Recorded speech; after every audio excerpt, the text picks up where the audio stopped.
Thanks for joining us on Top People. I'm Jordan Jones. We're live at the Mass Mutual office here in Salt Lake City.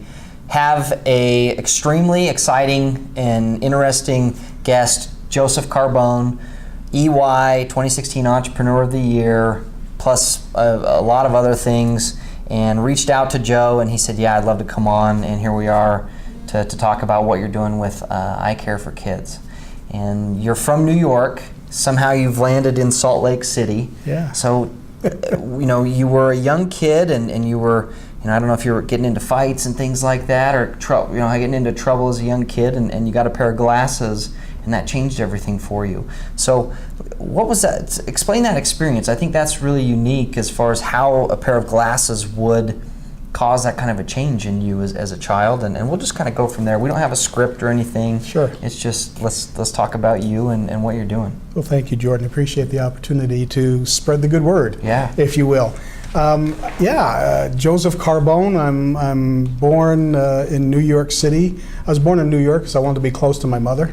And anyway, and born at a very young age. We'll get that out. It took me a second. I'm a Yankees fan, so right there. That's where I thought you were going with that. That's right. Yankees fan. Italian immigrant family. They were not refugees, but they came through Ellis Island, and we didn't have much growing up, and my parents didn't know I had a vision problem, and I also have a learning disability. It's tough for me to read and comprehend what I'm reading, and things move around a little bit.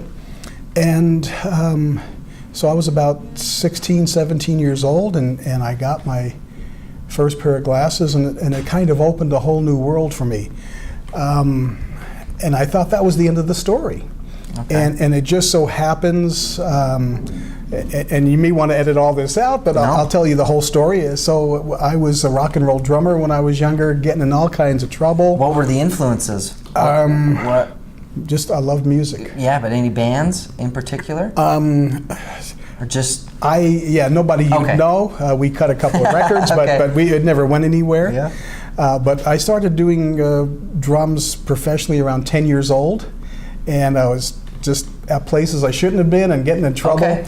And so I actually had someone introduce me to Mormon missionaries to try and save my life at 18 years old. Wow. And did that thing, and that was one of the best things that ever happened to me. And after I got off my mission, I heard there was a couple of Mormons out in Utah, so I figured that's where I was going to come. Yeah. So that's why I'm here.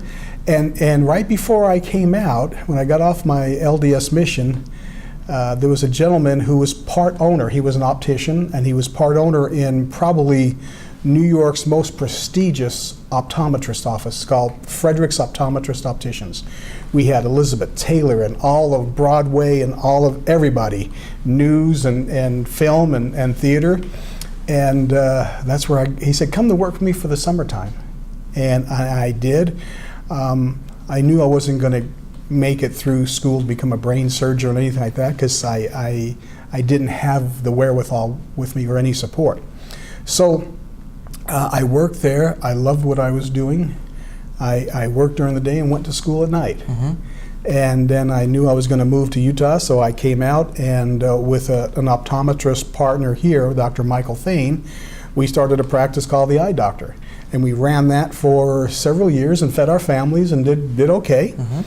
And one day, you may have heard this story, but one day there was a Native American young man come in the office, and came from the Navajo reservation, and someone paid for him to come and actually drove him up here and paid the bill.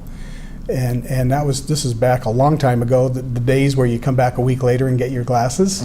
So that's what happened, and he came back a week later and got the glasses, and honestly, he put the glasses on, looked out the window, and began to cry and laugh at the same time, and he said, I didn't know trees had leaves.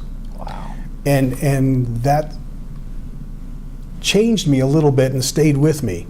Well, about 1999, the year 2000, I started volunteering at the 4th Street Clinic in their little optical department there. I did that once a week or once a month, and I noticed even more need that was done. So I went home, talked to my wife, Jan, and I talked to a dear friend of ours, Dee Hadley, who was a family and marriage therapist.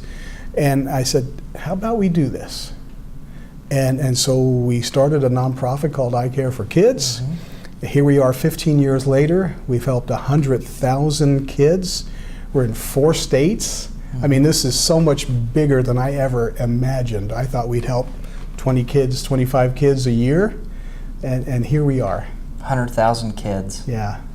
And growing, right? You've had some incredible support. Shaquille O'Neal is a national spokesperson for you. Yeah. What 4 states are you in? So we are in Utah. Then we expanded to Southern Nevada, Las Vegas area. Then we expanded to Arizona. And then we expanded back east to Newark, New Jersey. And so Shaquille O'Neal was in the Boys and Girls Club in Newark, New Jersey. So not only are we trying to provide professional eye care for kids who can't afford it, sometimes we have to take the services to them. So we started with a mobile here years ago, and then we were invited by another group, Navajo Santa, to go down to the Navajo reservation. And I like that because now I had a connection back to the reservation from this kid that touched my heart. Yeah. And so we've been going to the Navajo reservation. We took our show on the road, if you will, in a mobile sense for 13 years. And that's been underwritten by American Express the whole time. Most recently, last year, the Gail Miller, Larry Miller Foundation gave us a nice sizable amount of money to update and do our mobile unit here. So now we're going to go out to schools. But we take it to the children. So in Clark County, in the expansion, we have an agreement with Clark County School District. I don't know if you know how big Clark County is. It's huge. And so we actually have rooms like this in a school converted into an optometry office. Wow. So the kids go right from school and get their eyes examined. Inside the building? Inside, yeah. Yeah. Sometimes we're just right outside the Okay, building, you're but right. sometimes Okay, we're in the right inside the mobile building. unit. We're in both. So we have 3 of those. And then Elaine Wynn from Wynn Resorts and Casino, great people. She's donated a large amount of money, so we have a wonderful mobile unit down there in Clark County that travels to the other schools. So it's booked 5 days a week at a different school or a Boys and Girls Club or wherever through February of next year. Wow. How do parents or kids find out when it's going to be at their school? The school lets them know, Okay. sends out information, and they know that months, obviously, in advance, so they do that. And then I was introduced, you heard me in a conversation talking about a wonderful woman. I call her the visionary, Nancy Uslin, and she got me together with the Boys and Girls Club of Newark, New Jersey. And we've met, and this took about a year and a half to incubate, to talk about it and come up with an MOU. But now we have an optometry office in the Boys and Girls Club of Newark, New Jersey. Right there. Right inside it. So kids can just come. Exactly.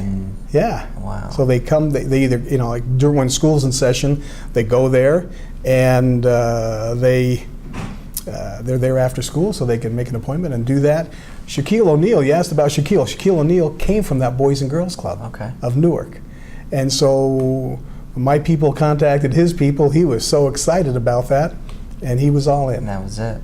So when you say visionary, to me that means that this could just be the start with the Boys and Girls Club in Newark to expanding it. I mean, what is the vision here? Is it because it sounds like you've got some pretty powerful backing from a financial standpoint, some great donors. You could always use more. Obviously, if people are watching this, how do people donate? Do they go right to icareforkids.org? Yes, it's icareforkids.org, and yes, and they can donate for the area in which they like. If they want to donate to Newark, they can donate to Newark, or Utah, or Arizona, or Phoenix, or the Navajo trip, or an international trip that we may be taking. They can specify where they would like their donation to go. One of the great things, because of our partners, Modern Optical, that supplies frames, Xyloware Optical that supplies frames, and Essilor, their Vision Foundation. They're one of the biggest manufacturers of lenses. Because of their partnership, we can actually put a pair of glasses on a kid, just the glasses part, for $20. And so what we like people to do, they can go on and say, yeah, I'd like to donate $20 and sponsor a kid. They can do it reoccurring, so it can help a kid a month. They can do it one time. They can help 1 million kids. We'd love that. But yeah, we're not funded completely, and it's a struggle every day. Yeah, right. Yeah. But we love the community to step up and become a visionary and join us in doing this project. In the literal sense of visionary. Exactly. It's great. Exactly. So when we talk vision, you're in 4 states, planning to keep going, obviously, keep growing, and just make awareness. What is kind of the 3, 5, 10-year vision for you? You bet. Doing this. So Nancy Uslan, this visionary, does wonderful things in Rwanda, Africa. And she does water projects and literacy programs. She has books printed by students in the United States, and these now are distributed to kids in Rwanda. So we just came back from Rwanda. We did just a pilot fact-finding trip, if you will, with Indiana University School of Optometry and Nancy's literacy project. It's called Books and Beyond USA. And we went to go see what the needs were. Rather than just going in and saying, this is what we're going to do for you, let's find out what they actually need and what they want. We went to 2 schools in the mountain outside of Kigali, which is the capital of Rwanda. And again, just a half hour out.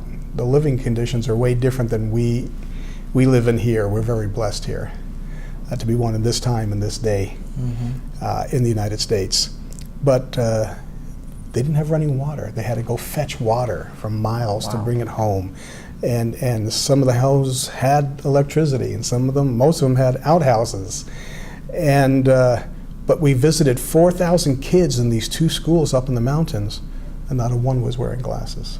Wow. So we know in great conditions here, 1 in 4 kids, they have great nutrition, good health, and all that follow-up. They don't have this care. There weren't even any optometrists there. There were 10 ophthalmologists for 12 million people. They can't keep up with that in the whole country. So we're looking at how we're going to do this, and it was just amazing to see that not one kid had glasses on in 4,000. It's just crazy. So what's the growth? We have a 5-year plan to help them. The health department of Newark, New Jersey saw what we were doing in the Boys and Girls Club there, and they said, boy, why don't you just come into the health department and do that? So we're looking at that. Boys and Girls Club in Phoenix, Arizona said, yeah, you got the mobile, but how about a base unit right here at clinic that you can help us with? So we're looking at that.